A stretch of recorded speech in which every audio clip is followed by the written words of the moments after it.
Hello, and welcome to the Libri Labra Book Club. I am joined today with my husband, John, aka BookTube hubby, and also Book Club VIP member Tom. Say hi, Tom. Hello. And just to kind of let you guys know, if you ever want to join us in the chat during our discussions, you can do that by becoming a Book Club VIP member on Patreon, and that is patreon.com/Libri Labra. You will get a custom bookmark. You get, priority replies in my YouTube comments. There might be some behind the scenes stuff and images, and you can help select the books that we read for the book club. And of course, you get to be on screen with us as we have our discussions. We are first going to kind of jump into initial thoughts in regards to the book that we read for October, and then we will jump into spoilers. So if you don't want to have those spoilers, we'll let you know when we're starting the spoiler talk, and that you can go read the book, come back later, whatever the case is. So for October, we had some challenges going this year, and one of the challenges was to read something outside of our typical wheelhouse. So whether that be like romance or horror, and because I had October, I was like, well, let's read something spooky, something scary. And that's kind of what I nominated for October, was 3 different horror books that I wanted to read.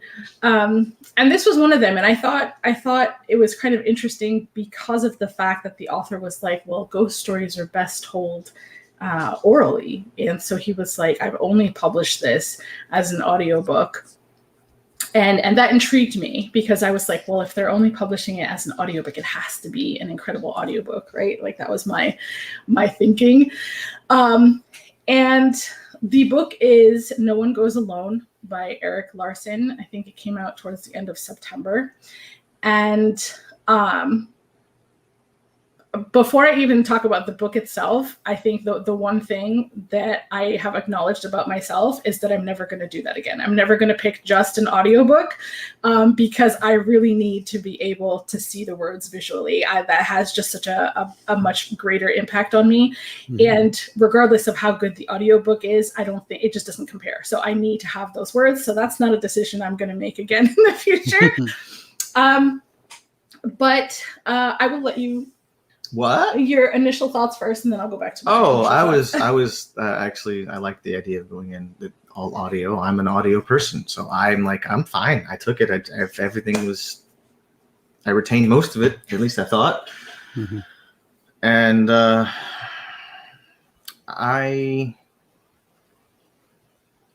it fell a little short of my expectations, but it was well done, and I will give the narrator a lot of credit. But I was expecting a full cast, how you explained it to begin with. But the narrator was phenomenal with his characters, by the way. I would have to say that, at least. Like the character differences from voice to voice, he did a great job. So I don't want to take anything away from that guy. But how did you feel about the story itself, besides? We'll get into that in the spoiler-ish parts. But it was all right. It wasn't I wanted more out of it. But did you feel captivated enough to at least want to continue? Liked it. I liked the story. It was all right. Okay, Tom, what are your thoughts? I had heard of Erik Larson because I know he published such novels as The Devil in the White City and a few others, and after I finished this story, I learned that all those were like nonfiction books, and this is his first attempt at fiction, which I said, maybe that has something to do with what was going on in the book. I was not aware of that, but now that you say that, I think that, I can see that. Okay. So it is more of, I think, an intellectual horror book, rather than, like the physical, like a Stephen King or Dean Koontz sort of horror book. Okay, because I got a little bit of suspense out of some of it. Not much horror. This would be much better as a visual representation than it is. I think this would make a great movie. Actual ghost story. Like literally, it's not like I don't think it's a campfire story. I think it's a TV series or a movie. I think it would be a campfire story if it was presented differently. Okay, yeah, sure. Because the way it's presented in the book, and where you are we in spoiler territory now? No, not yet. We're still doing just initial thoughts. Okay. Well, initial thoughts, like I said, I thought it was interesting enough, to continue it, but at the end, it's like John's like, it was nice, not thrilling, but nice, So, I finished it not that long ago, and I think the majority of the way through, I don't want to say my rating, but I was like, okay, this is fine. I acknowledged that I definitely did not retain the full story in its entirety, so and audio is just like that for me, where I kind of like fade in and out. I know there were a couple of times where John was yelling at me because he was like, why are you thinking about the fact that we have to wash the sheets right now? Pay attention to the book. And but like my mind changed at some point, and I'm still kind of teetering back and forth in regards to what I would give this as a rating, but I feel like it being put in the Gothic horror genre kind of set my expectations in a certain way, but had this been like a historical fiction, I would have felt a lot differently about it, and I would have like just looked at it differently. I would have read it differently. Like it would have put my mind in a completely different place, and I kind of feel like a historical fiction would have been a better classification for it. And that was even before I got to the author's note at the end, but I did enjoy the story, and I feel like I want to reread it, but I definitely want it in like a physical text form. So I'm hoping that maybe enough people ask him for it and he'll eventually publish it that way. But after reading the author's note, I was like, my gosh, there's so much like real stuff in here that I would love to be able to go back and search through the pages and see what's what, and like just really be able to kind of put a little bit of additional research into it to really process a lot of what he put in there. But it makes a lot of sense that he normally writes nonfiction, because like it kind of had that very educational vibe about it. Well, I already did the research. Maybe we'll use it for this now.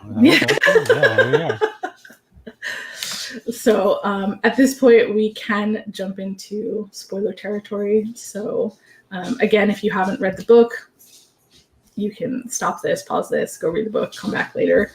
This video will be here. So I don't even know where to begin with like the story itself.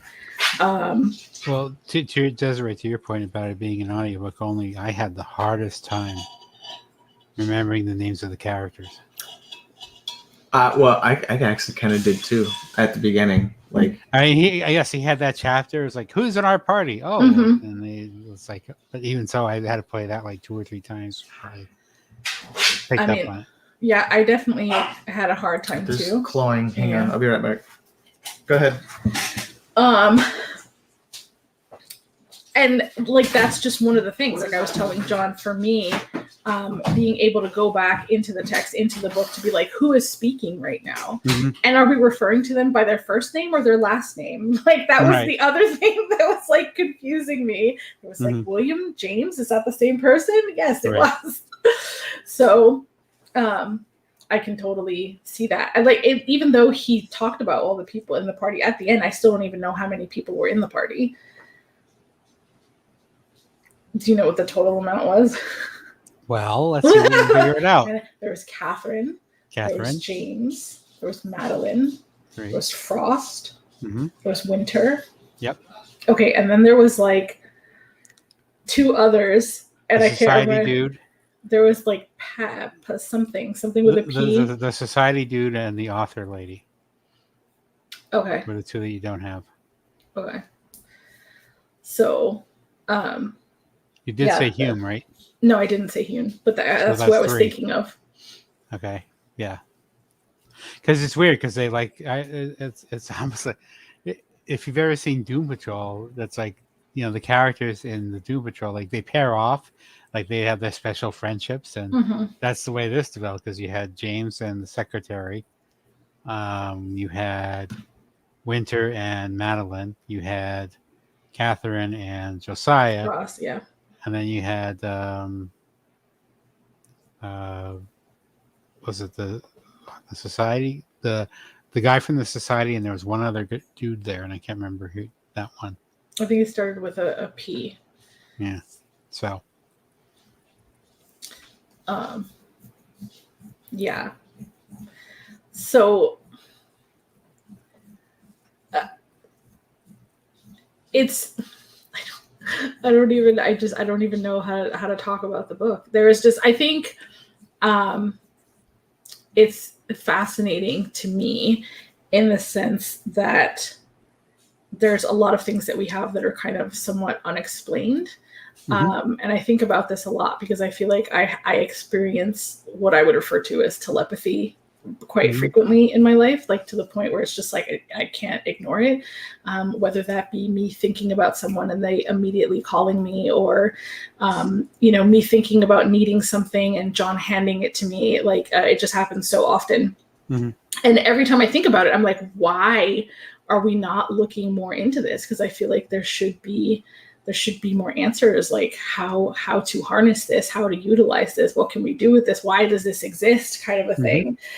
And it doesn't seem like there's much studying happening, like scientifically, about it. Well, I think that's because in the modern age, and one of the things I appreciated about the story is that Larson captures a time where people are like, well, let's explain this with science. There was the silos where you have supernatural and natural. That's like maybe we could use science to explain both of them. And of course there were their naysayers, and like Winter, there were the skeptics and whatnot. But I think that was more of an honest. I think a more honest and more what's the word I want here? Open, thought a way of pursuing the topic. Natural versus supernatural, and explaining the supernatural via science. Which, I mean, I just think it's interesting, though, that they note that a lot of times scientists don't want to approach these topics because of how that can impact their careers. Right. The credibility. Yeah, their credibility, which is kind of upsetting. I feel like if you're seeking answers, why should that in any way be? But you're seeking answers in a way that your competitors are. No, would you just? That's a weird. No, why are you thinking that way? No, shun. But so are you talking about who's in the party? And we're talking about who's in the party. Yeah. So Hune was one of the ones that I forgot, and then the dude with the P name. What was the name? I know you were forgetting it earlier. Pembley? Pendley? I don't know. Pendley? Something like that. Was he the one from the society? I think the idea was that they were all from the society, weren't they? Like they all like met up as intellectuals to. No, he was like an officer in the society, like to make sure that, like, to keep them on an even keel. And the other one was the author lady that was supposed to write down all of their expedition. I thought he was like a psychiatrist, like an expert in psychiatry, and he had been had Catherine as a client in the past, and was currently working with Hugh. I thought that was James. Yeah, I thought that was James too. Was that James? Yeah. Okay. Because James was the one that kind of did the introductions at the beginning, wasn't he? Right. Okay, so the other guy was just with Hune the whole time, just because he was basically trying to figure out if Hune had any psychical abilities like his father did, right? Right. And he was from the society, and he was sent to investigate that, because that's what they did apparently at the time. No, they verified the claim. Right. Or tried to verify the claim anyway. So. And then Catherine was the medium, right? Mm-hmm. Yes. And then who was Madeline, and what was her role? She was a scientist. She trained with Marie Curie. Oh, she was the one that was doing the autopsies and the cadavers. Yes. And okay. All right. And Winter too. Yes. Right. Okay. So yeah, these names. What did you think of the setting of them going to like an island? Just like, dude, there's as opposed to, I don't know, I a can't haunted house somewhere. I can't not judge everything on movies now. Like, I feel like everything, like, I feel like this is 6 different movies rolled into one. It's like, if we're going to take a piece of each type of horror genre and then be like, hey, we got a little bit of each, and then I'll just make it work somehow. I think it's definitely pulling inspiration from different places. Oh, no, I actually really do like that as an intellectual going into the natural versus supernatural and then trying to write a fictional story into it. I think it's intriguing to me because he probably very much stepped out of his comfort zone to do some of this. So, but I don't know. I think there's a lot more to learn, but I guess we have to. It has to be how it's put in front of us. What's important, and because a couple things I thought about while listening to this book, and a lot with I guess scientific achievements, the things that we've found out, and the things that we still have yet to have uncovered. And this is supposed to have taken place 150 years ago, right? In the 1800s, 1880s, I think. Was that far back? We're in the 2020s. I know. So 140, 150-ish. But I'm saying, like, the idea that we still have, we've done so much in technology, yet we still haven't figured out these cyclical phenomena.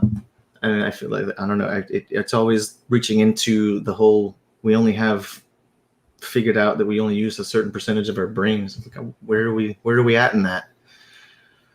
I think we ended up on the where throughout the book they can like compare their experiences a lot to hallucinations, and like a hallucination for someone is a pretty real thing, like in regards to how that impacts them. So even if it's not necessarily happening in the real world, their mind's playing whatever tricks they're playing on them. Right. Like that's, I don't know, that experience still feels just as real. You know what I'm saying? Like, I know there are a lot of times where I'm telling you about things and you're like, did you dream this? Yeah. And I'm like, no, it happened. And it was, sometimes it did, maybe sometimes it didn't, but like, those are just still very, very real experiences. And, that kind of feels just as real, especially when you consider that the thing that was kind of driving the plot, right, was what, like a demon? Dude, this is one of the things I didn't want to get into is the idea that whether it's I brought it up earlier, the Fallen, the movie Fallen. Yeah. Because there was a demon in that one. There's no closure. There's no nothing. It's just you're just watching the hijinks of a demon, like, and that's it. Really? I mean, but like because I wanted to talk about this earlier, and I was like, I should probably just save it for the discussion. Yes. But thinking about that, like, because sometimes human beings commit these atrocities that are like they don't even know what got into them. You know what I'm saying? Like, I don't know. Like, is that what's happening? Like, that whether it's not that they're necessarily being possessed, but they're talking about how this demon can influence people to do things. Also, how the idea that you can't specifically shoot, like using the weapons that they had, you can't necessarily shoot a cyclical phenomenon. It's not going to do anything, but it can still affect you. I mean, if it's able to put on a different skin, let's say, visually, with a different voice, I don't know. That's a lot for the human mind to wrap around. I'm talking about the fact that we actually dealt with him shooting, like they shot at them at no avail. They've explained that, and then at some point one shoots him, right? Yeah, I thought that just went through him. Is that what it was? Did it hit the tree behind him? Is that That's what I thought. Okay, That's because how interpreted that I scene. heard that wrong, I guess. All right, but if something happened to his leg and his leg was bleeding. Thought that was Frost. That's what I'm saying. Yeah. Yeah. Like a physical phenomenon being able to affect him in some way. Cyclical shouldn't be able to, but they also explained how it can trick one person into shooting another person out of, a mental manipulation. So that was what they were trying to get at some point, was that they could be influenced to hurt one another through that cyclical influence messing with their minds. Right. I have a hard time using the word cyclical. Is that the word they use? Psychical? Oh, psychical. I thought you said Cyclical. cyclical. Yeah. Yeah, I was cyclical because I'm like, No. I keep thinking of a bike. Someone's pedaling a bike. I don't know if cyclical is a word, but I know what you're talking about. I didn't understand. Like, I was like, psychical? Is that what he's saying? Hold on, because that society had a. Is that a name? Is that a word? I don't Psychical abilities. think so, but I know what you're referring to when you use it. So He said it like 8 times at least. What is that? I would have just looked up the actual. I know, but if you don't know how to. Psychical. Yeah. Okay. Psychical Society research. for Psychical. Yeah. Psychical research. Psychical. Sorry. Crap! I lost my train of thought. Me too. well, I don't know. To me, it seemed like it's like, oh, look, I'm evil. I'm going to build this house and draw the good people in, and then experiment on them. Like they were going to experiment on him, and no, I'm going to experiment. That's interesting, because I didn't like. I feel like it didn't. Maybe I didn't catch a lot of it, and when he was when the evil person was explaining their plan, I didn't feel like I got that. You know what I'm saying? Entity.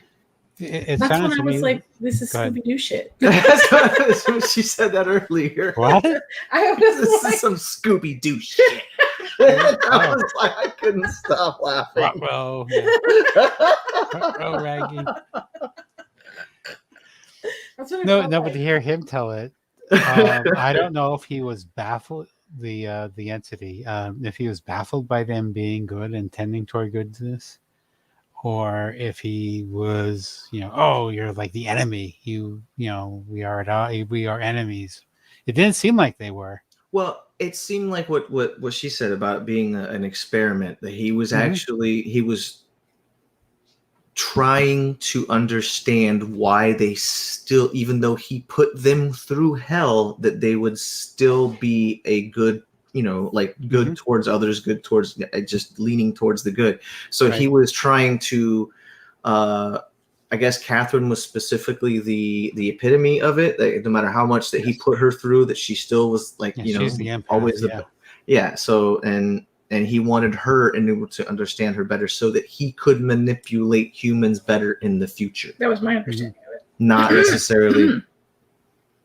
So it was a long game. Yeah. Well, I mean, if you look at it, these outliers in societies that commit these atrocities of like mass murdering people or serial killers, or like,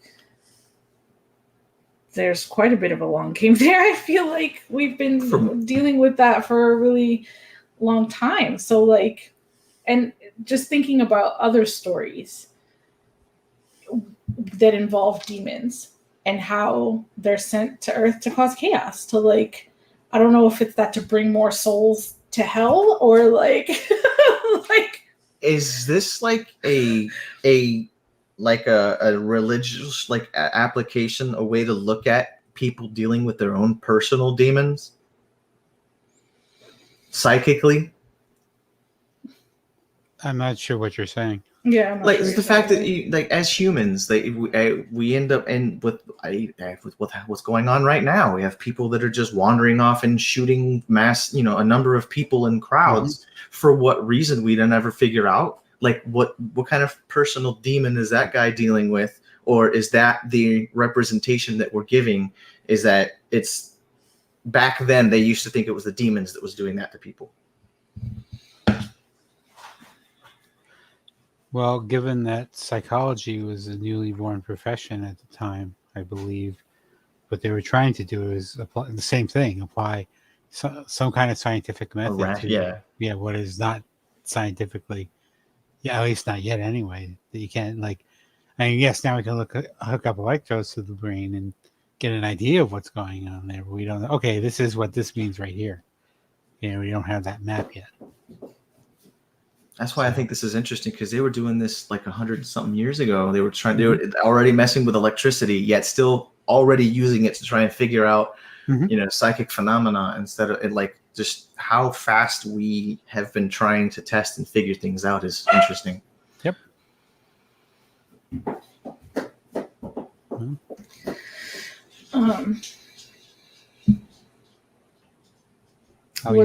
Was there any like one character that you were more suspicious of than the other? It was obvious they were trying to push you towards specific people, but I really wanted James to be messing with everybody, because he was like the one that was all level-headed and whatnot. But it wasn't a twist type story. It was one of those. It was laid out pretty obviously, as long as you knew what was happening. There were I read some reviews of the book like on Amazon, and I know there were some people that were disappointed with the ending, but I think I would have been more disappointed had it been James just kind of messing around, making people believe things. Then it really would have been a Scooby-Doo. What do we do about this? I don't know. I don't know what the dogs are doing right now. They want to go outside. Well, they need to stop. Stop that. They were just outside.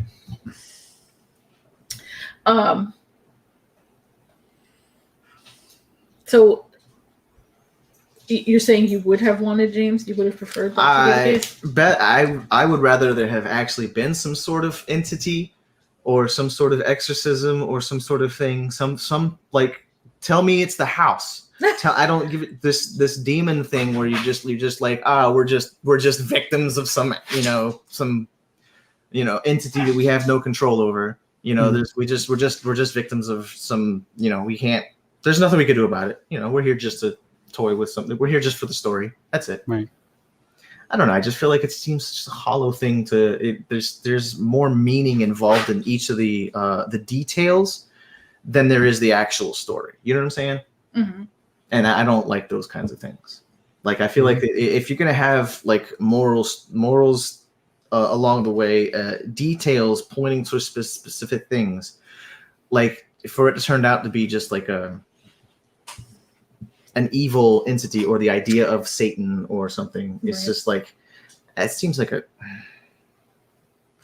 cop out, but it explains humanity a lot. Mm-hmm.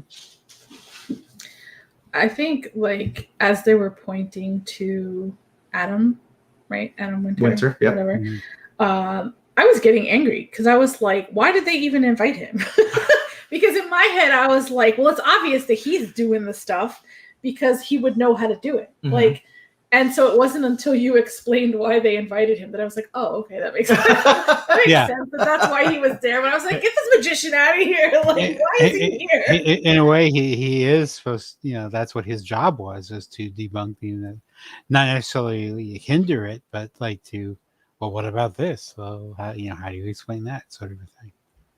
So. But that's why I'd be surprised. It would be so out of character if it was James that was pranking them all. That's why I wanted it to be something so twisted like that. I wanted it to be some dumb reason why he was. Yeah, I got you all out here. I pranked the crap out of you. Right. James seemed like the most. He was the most that wanted to believe. Kind, like straightforward, level-headed. I loved James. That's the reason why I wanted there to be something for, I was expecting the author to do something and give it a heart twist, but. Mm-hmm. He's not. He's a nonfiction writer. One of the things I liked about the book is, when things would happen, and then they would go get on these increasingly elaborate explanations like for what had just happened, and when it's the obvious, like the inference to the best explanation, the simplest one. Well, it's this, and it's like, no, we're gonna try everything in our power to not choose that option. So, like when they all saw Catherine coming in for her walk, and then I forget the author's name. She goes up to check. Oh, she's in her bed. It's like, well, what happened there? How do you explain that? How did they explain that? Because I feel like I didn't. They never confirmed it. Right. But Frost believed that Winter saw an opportunity to make it seem like she was in two different places. So he climbed in her bed to make it look like to make the author believe that she was in her bed. Okay. And that when she went back downstairs, he came back out. Wasn't he at the breakfast table though? I thought that too, but no. He apparently they said that he was missing during that exchange. Oh, okay. But you guys, we can just lay some of this stuff out, right? We're talking spoilers. It's spoilers. There's the idea that halfway through that Madeline, I can't even think of his Winter and Madeline ended up like having a little, and she was pissed off at him for a little while. And then Frost took that as a way to describe, or it's maybe that's what I'm having a hard time with, is because it seems like Frost told us all the information, but it was just something he thought. It wasn't something that was never confirmed by the author. Right. So it was just well, it's all from his perspective. So is he a reliable narrator or not? Right. Okay, that's a good way to look at it too. Then it's just the fact that Frost said that Winter started messing with them, but then got scared himself when something happened that he had nothing to do with.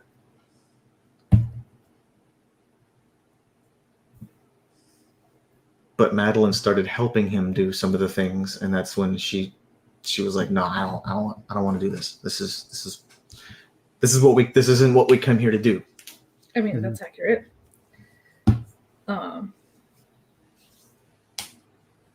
But why did Winter hate Frost so much? I mean, if he's the one that's like, because I feel like Frost was pretty open to what was going on. Like, he wasn't like super skeptical. He was like trying to take in as much information as possible, where I felt like Winter was a little bit more. He was 100% ghosts aren't real. Right. So that's what I'm saying. Like, so it makes sense that he would dislike someone who actually might be open-minded a little bit. Stupid, like, so I can see that being the case.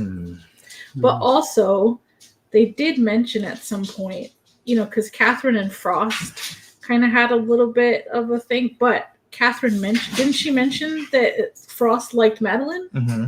Yes. So everybody had figured that out. So maybe he was also threatened by that, yeah. Of course.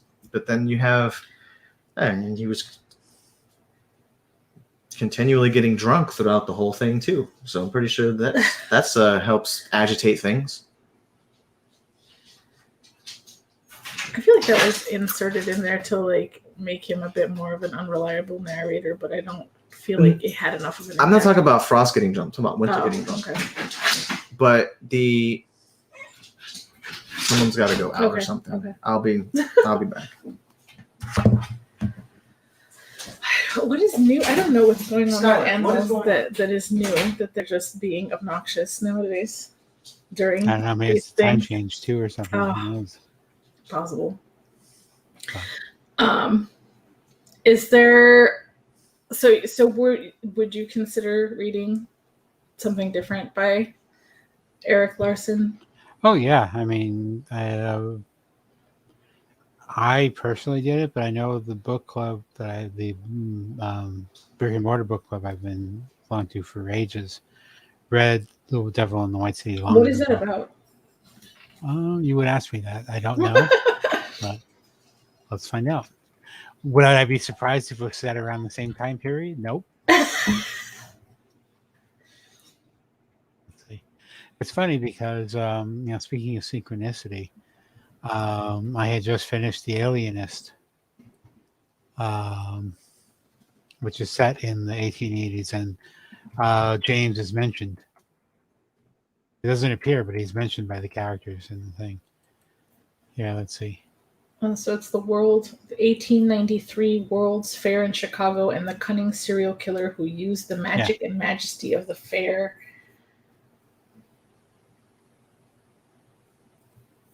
I should see the whole thing.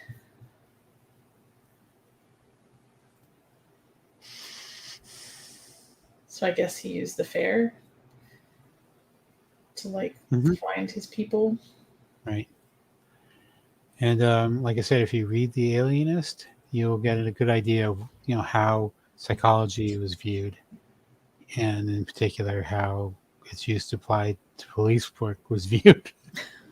So, things we take for granted now, it's like, no, that's newfangled. We can't do that, So. Is The Alienist good? That was something I think I only heard about it because I guess there's an adaptation. Yes, there is a TV show. TNT, I think, had it. I think I haven't seen the show, but this is my second time through reading the book. So, and I think it's going to be a trilogy. There's 2 books out now, and there's going to be one more. So, for what that's worth, I liked it. I mean, granted, the second time I kind of knew what was going to happen because I had read it before, but there are some things I picked up, but yeah, that's basically a lot about how to identify who you're looking for. What happened? AJ's looking for a USB-C to HDMI, if possible. Sorry, dogs are crazy. You've already decided that audio was the way to go. That's the best way for you to retain the story. Tom, do you feel like reading it physically would have an impact on your rating at all? I would say yes, but I don't know how much of an impact that would be because, if available, I tend to listen and read at the same time. So while I was listening, I was like, well, my eyes is like, well, I got to turn those off. Yeah. So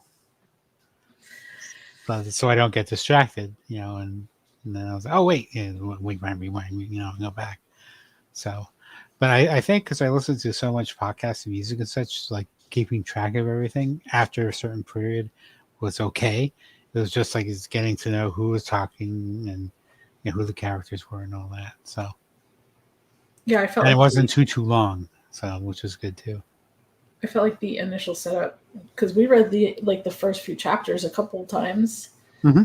Yeah, you have to. Them. Yeah, it was a lot. It was just like the setup was just a lot. There was just the Frost would kind of go off into all these historical fiction explanations about like what's what and who's who and what's doing what and what his equipment is doing, and just it was a lot of explaining.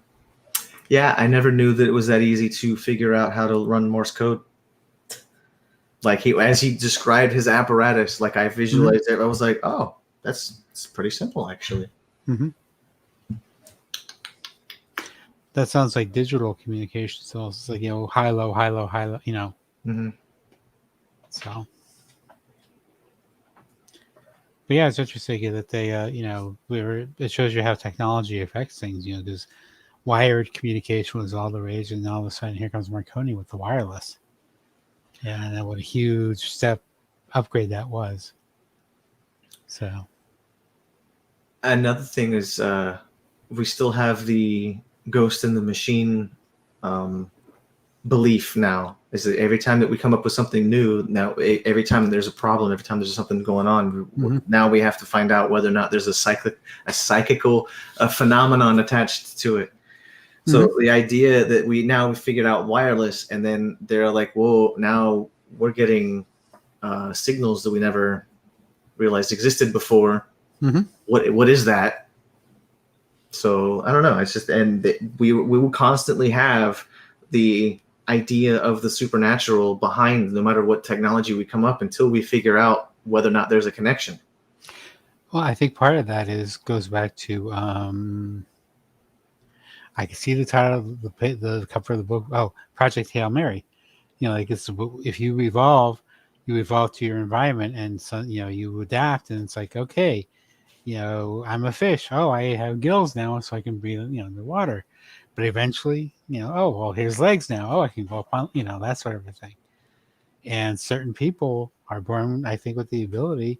Like if you have ever known somebody with like acute sense of one or more senses, like people who can hear really well, or smell really well, or taste. There's always going to be these outliers, and who's to say that somebody doesn't have a connection to whatever wavelength or frequency that is to the supernatural? Right. And I love that stuff too. Mm-hmm. I think something that I thought about while reading is kind of like a cultural difference, because for me, like the afterlife, do you need to mute it for a second? No. Okay, the afterlife, spirits, ghosts, all that's something like I already believe in, right? Like I don't need additional proof. If somebody was like, hey, you want to spend the night in a haunted house just to see what happens, I'd be like, hell no. Like there's just like I just very firmly believe it exists, and it's also a realm that I do not want to touch. Like I don't want to be involved. I don't want to call anything to me. I don't want to invite it into my life. And so the fact that in the notes, the author's notes, he's talking about how interested society was during that time, that like after dinner seances was a thing.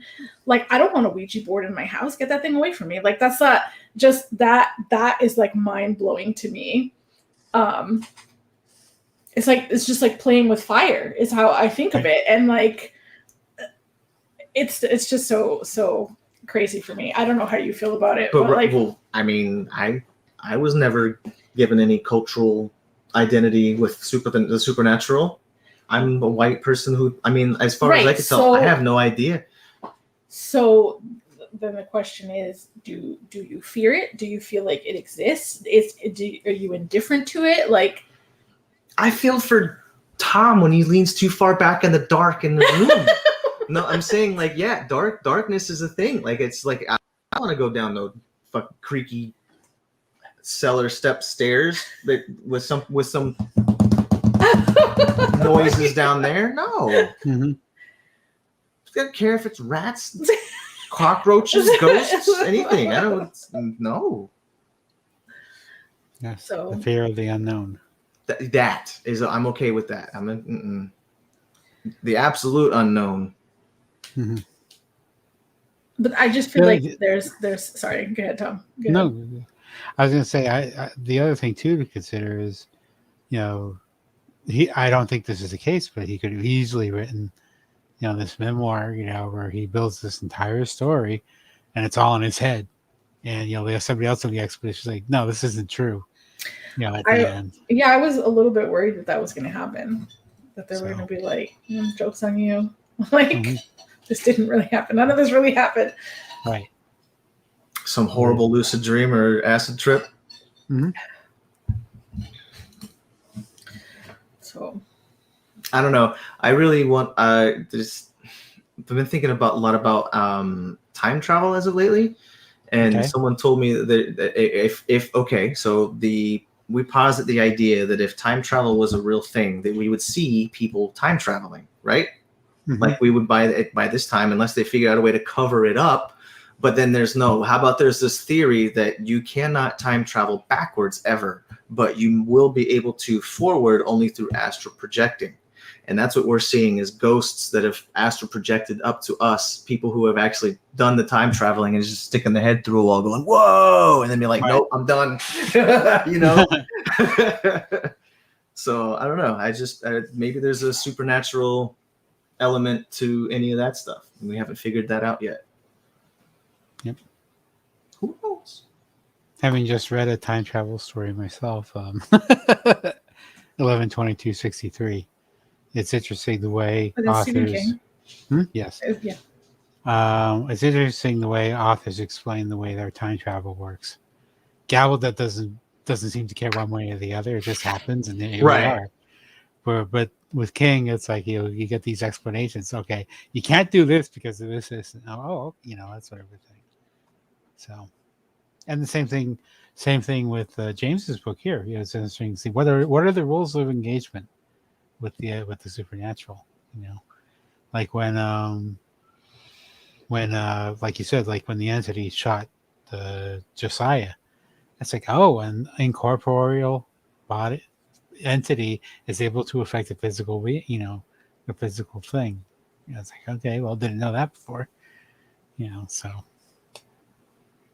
which director or which author, well, who was it that was trying to explain that whenever you were dead that you actually had to work to manipulate something, and for a while wasn't that like in Ghost? Is that what it was? I don't know. I feel like where that idea started was that they had to for a while they're trying to mess with something, and then eventually they got the penny to move, like flicker a little bit. So it's all of that is those people trying to. Magicians too. We saw that. Yeah. Okay. Yeah. It was just the idea that they still have to work to manipulate something, but them practicing or trying to figure out how to do it is just what we're seeing. Is just something coming off the wall and falling. It was just that they were trying. They didn't really get to the point, but they did. They were trying to get somebody's attention. Mm-hmm. I think conceptually, like they have said that, like it requires just a lot of powerful emotion. I think to get the thing to move. I don't know. But again, it's interesting how how do you explain the things that you experience, in the sense that when the actual ship comes to rescue them, Josiah says, "Oh, you got my signal." It's like no, no, we saw the fire, and we said we better come and see what's going on. So, like I said, within Josiah's frame of reference, oh yeah, it must be a signal because I did this, and then cause and effect. Then they came over, but no, that wasn't the case at all. Right. So, how disappointing for a scientist or telegrapher, or if that's what they call them. I don't know. Well, I mean, they didn't get that far. He was an electrician, but he knew how to send. Well, yeah. He was there. That was his specialty. That's what I mean. Yeah. But it was funny because they called him the electrician. You're just an electrician. that guy. I think I was angry. I think it was also angry because of how young Frost was, as opposed to the rest of the actual people in the society. Like he didn't earn his standing to be there. Well, he was the youngest one. That's what I'm saying. Yeah, that's why I'm saying Winter was upset because they wanted the head guy from the telegraphy department. That he was not available, so they got him. They got his assistant. So,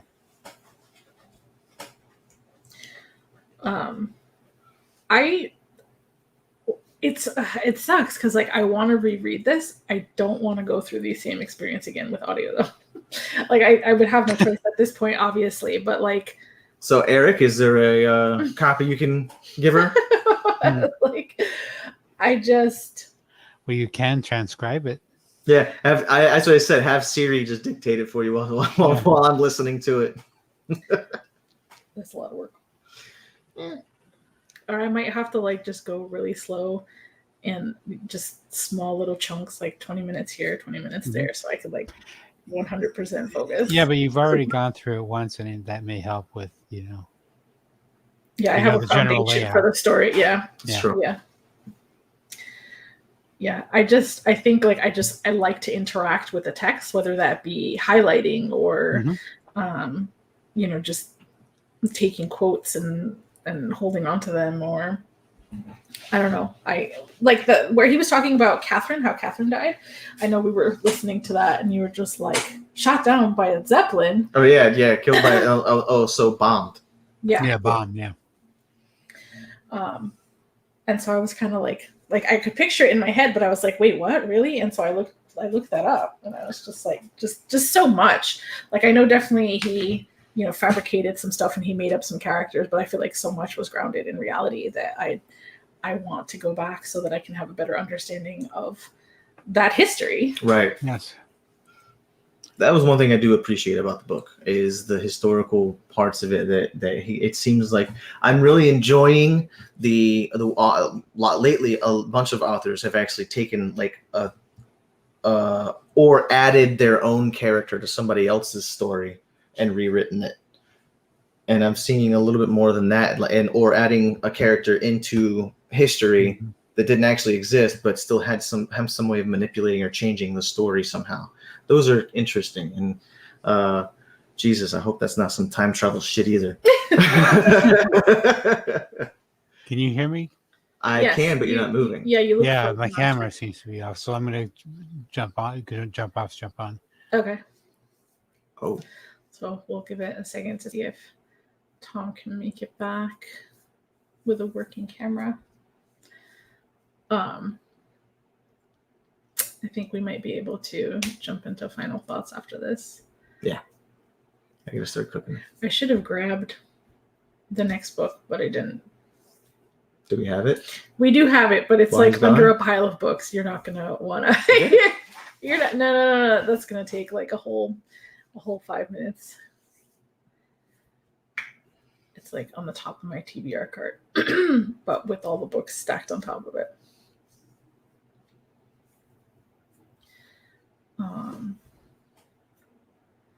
I still kind of feel like the not even the format that it was provided in that's going to have the biggest impact in my like rating. I just kind of feel like, had this been marketed to me as a historical fiction, I think I would give it a higher rating versus like it being a horror.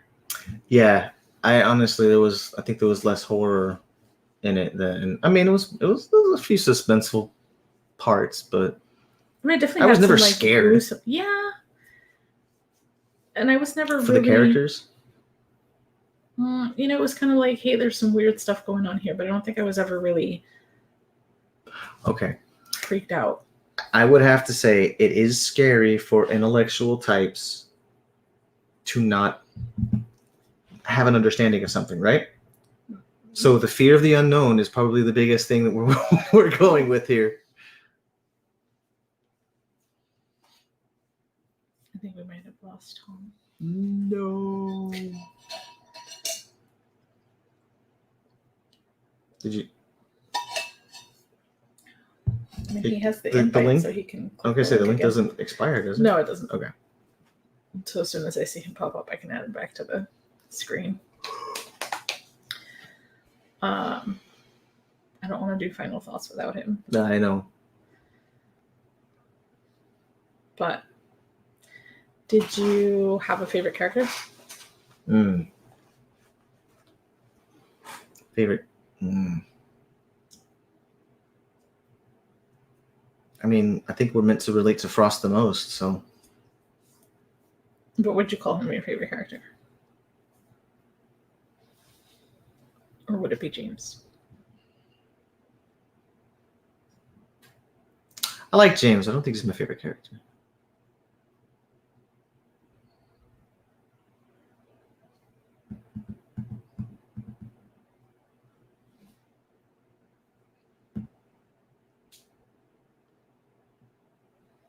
I don't know.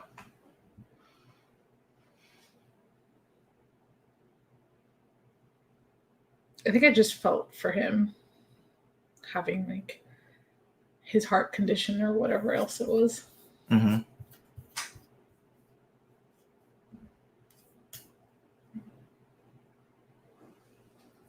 Uh-oh.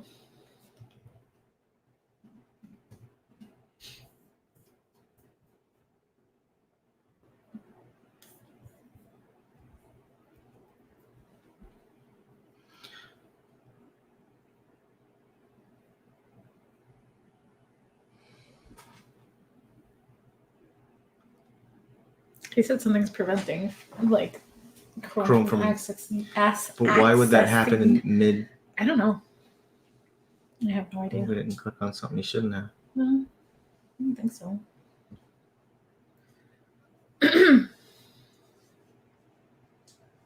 Does he have to reset his entire system? I don't know.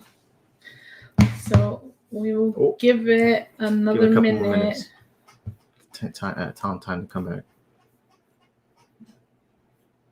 Okay, yeah, he's rebooting.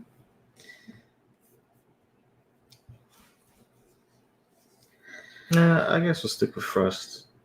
I don't know.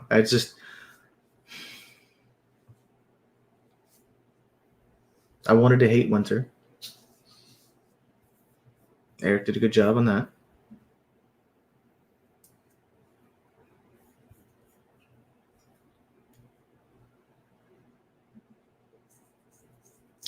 I really wanted to find something like Lock and Key in the Cove. You know what I'm saying?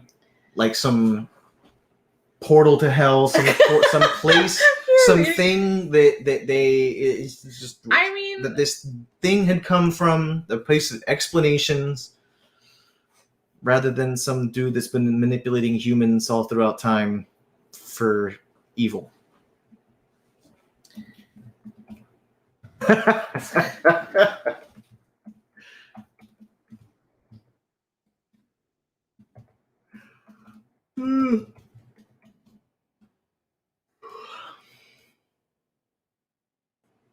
So it is 5:07.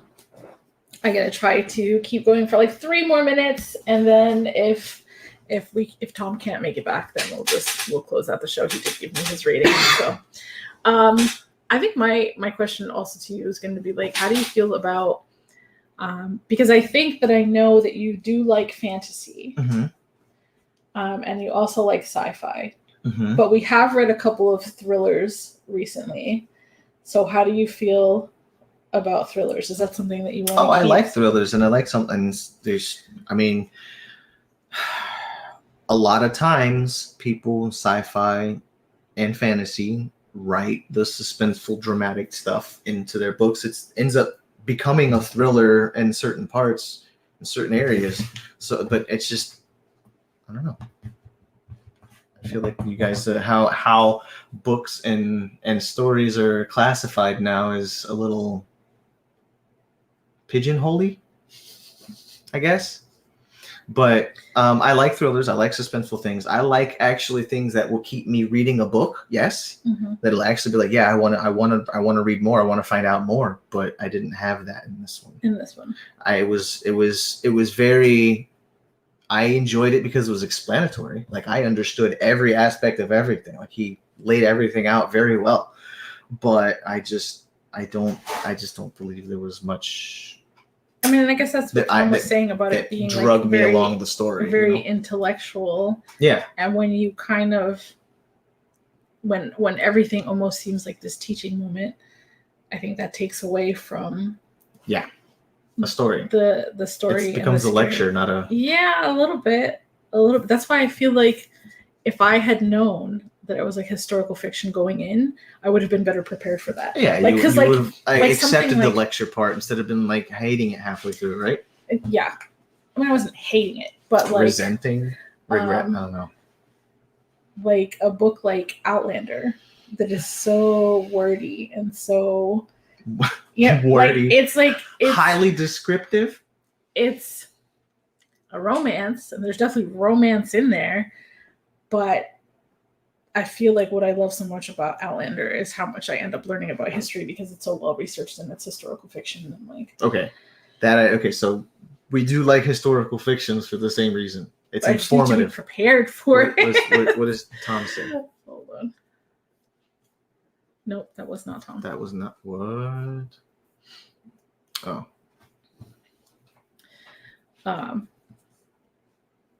Okay. So was that 3 minutes? I don't even know. What did I say was the time? I think it's I said it was like now. 57.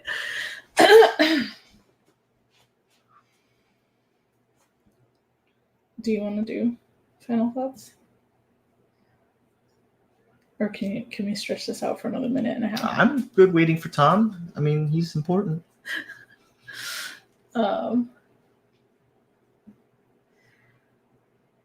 So did they all end up dead at the end? Everybody ends up dead in life.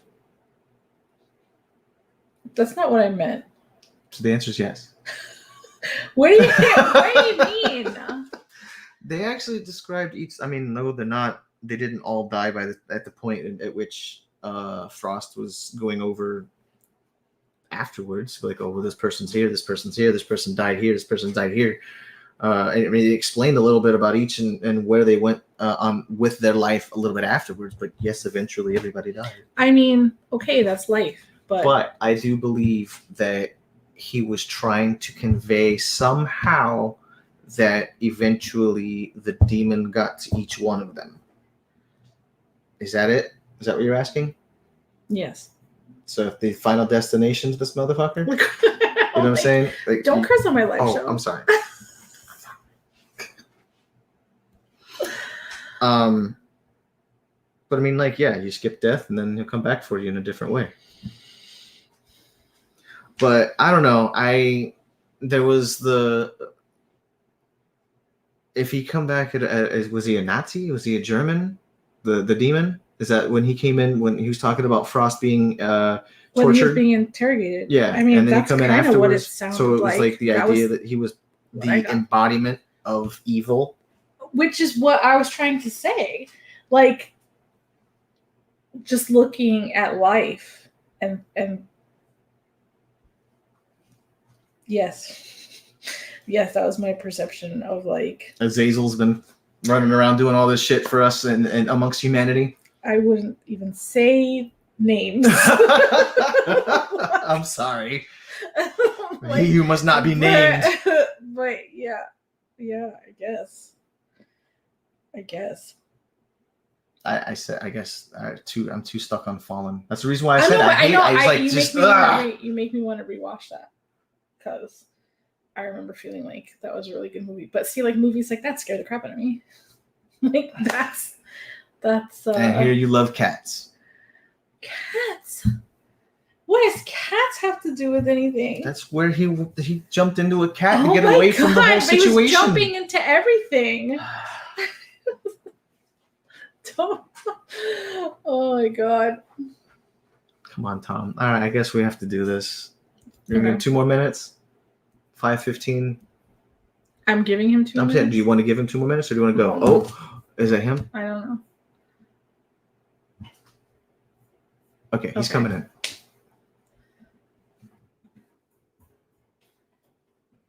Hopefully his mic and stuff works.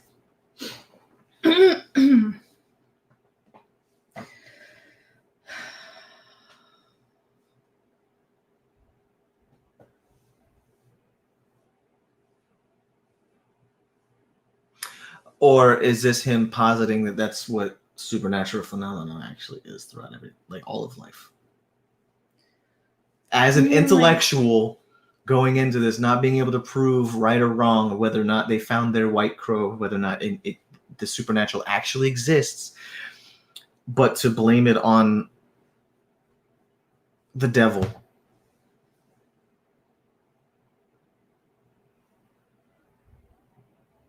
Was the entity ever given a name? I don't think so.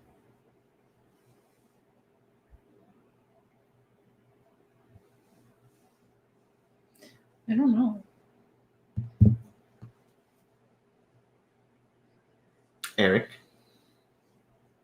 I mean, at this point, I feel like it just had a lot of, like, religious, to me anyway, religious connotations. Undertones? That, like, I mean, that's everywhere. I mean, when you're looking at that American idiot human history, it's just like the religion is founded in religion. There's religion found in each little part. People will find a way to put it in there. So, but then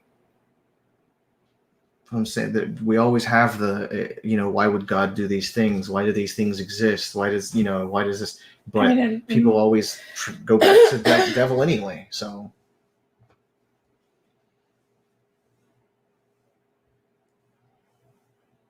I mean, what I'm saying is that it's often used to kind of explain the inexplainable. Yeah.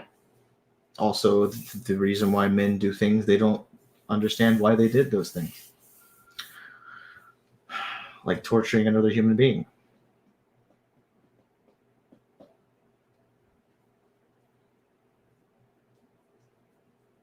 or being okay with torturing another human being for someone else's benefit. I don't know. I mean, I know there was like horror in this book. I don't know. It wasn't horror. It was like Gothic horror. What does that mean? I don't know, but like apparently Wuthering Heights is considered Gothic horror.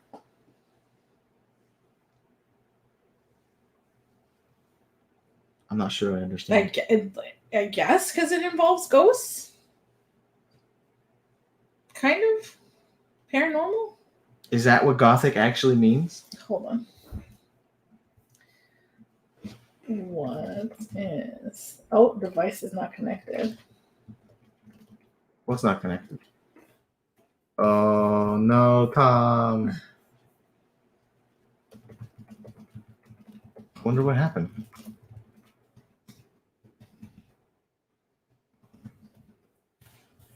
Okay, so Gothic fiction, sometimes called Gothic horror, in the 20th century is a genre of literature and film that covers horror, death, and at times romance.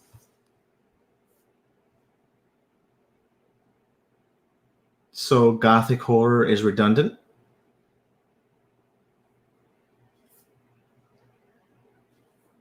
Let me see. I guess horror can actually be used in many different terms. Gothic is just meaning like it's darker. Characterized by elements of fear, horror, death, and gloom, as well as romantic elements. So people find love in goth? Drug-induced hallucinations, nightmares. It says it has a tendency to speak directly to the subconscious. Okay, so mental horrors.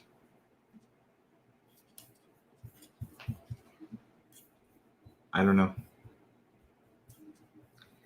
Okay, I don't think he's going to figure this out. In the amount of time? Yeah.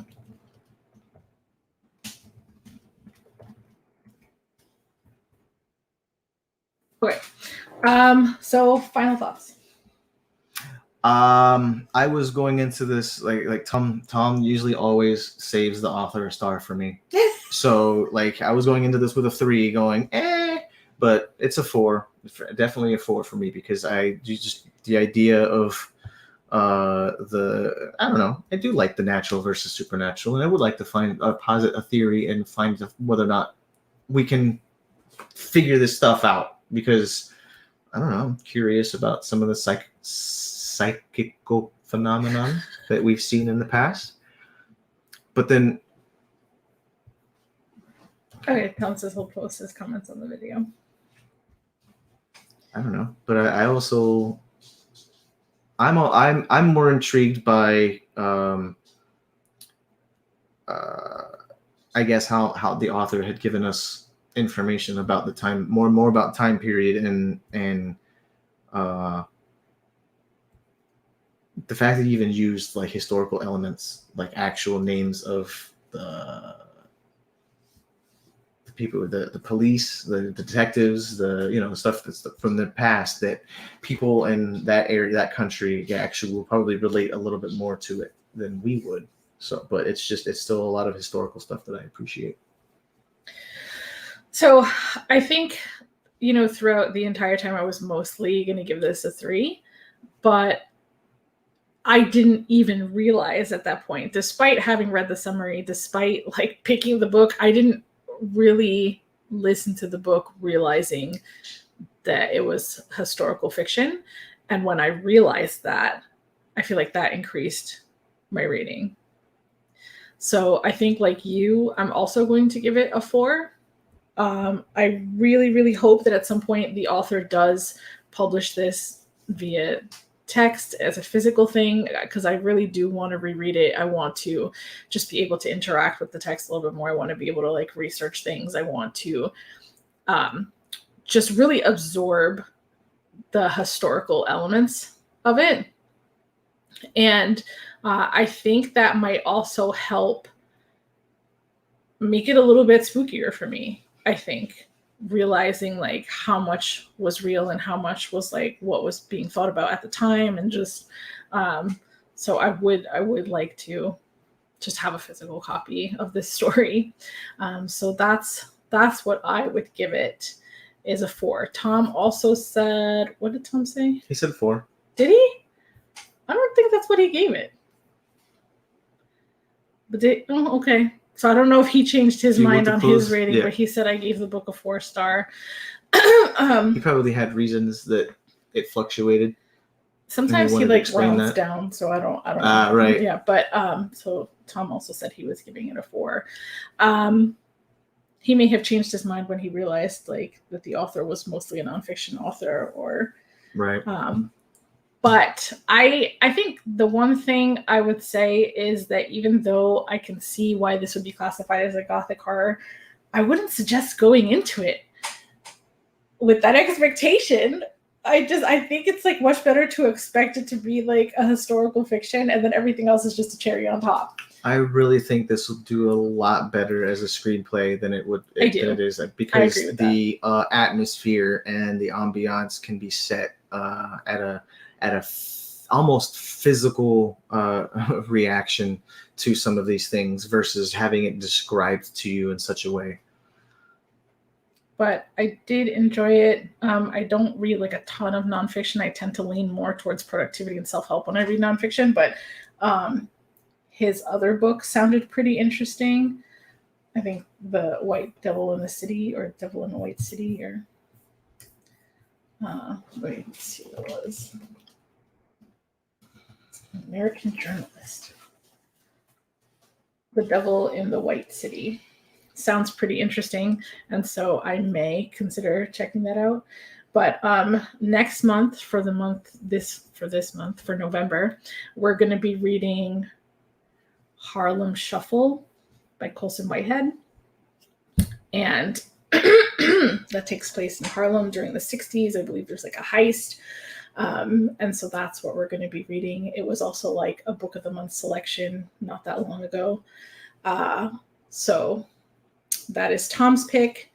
And once again, if you've joined us this far, thank you for hanging out through any technical difficulties or whatever we've been having, pet issues, all this stuff. Oh my.